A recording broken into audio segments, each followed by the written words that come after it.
Hi అండి. ఈరోజు beetroot juice చేసుకుందామని ఇదిగోండి కటోరా ఇలా పౌడర్ చేసి పెట్టుకున్నాను. ఒక గ్లాస్ వాటర్లో వేసి ఉంచాను.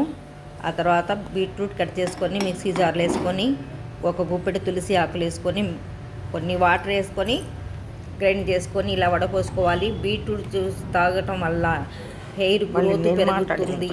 ఆ తర్వాత ఈ కటోరా కలిపిన పౌడరు ఇలా బీట్రూట్ జ్యూస్లో వేసేసుకుంటే మనకు చల్లగా ఉంటుంది. ఇవన్నీ తెలుసు కదా.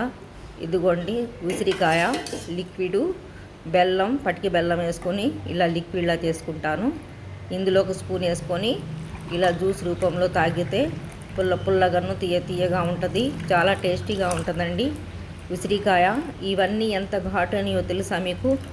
బలాన్ని, స్టామినాని పెంచుతాయి, ఈ హెయిర్ గ్రోత్ని పెంచుతాయి. ఆ తర్వాత మనకు బ్లడ్ ఇంప్రూవ్ అవుతుంది. ఎంత ఈ మూడు కలిసినాయి అంటే ఆరోగ్యానికి ఎంత మంచిదో మీకు తెలుసు కదా. ఇదిగోండి ఒక గ్లాసు మా ఇంటి పక్కన అమ్మాయికి నాకు ఒక గ్లాస్ తీసుకొని తాగుతాను అంటే నేను కూడా తయారు చేసుకుంటానంటే తనకు కూడా గ్లాస్ ఇచ్చి నేను గ్లాస్ తీసుకున్నాను. అందులో తులసి ఆకు కూడా వేసాను. ఉసిరికాయ, బెల్లం, పటికి బెల్లం వేసి చేసుకున్న లిక్విడ్ ఇది.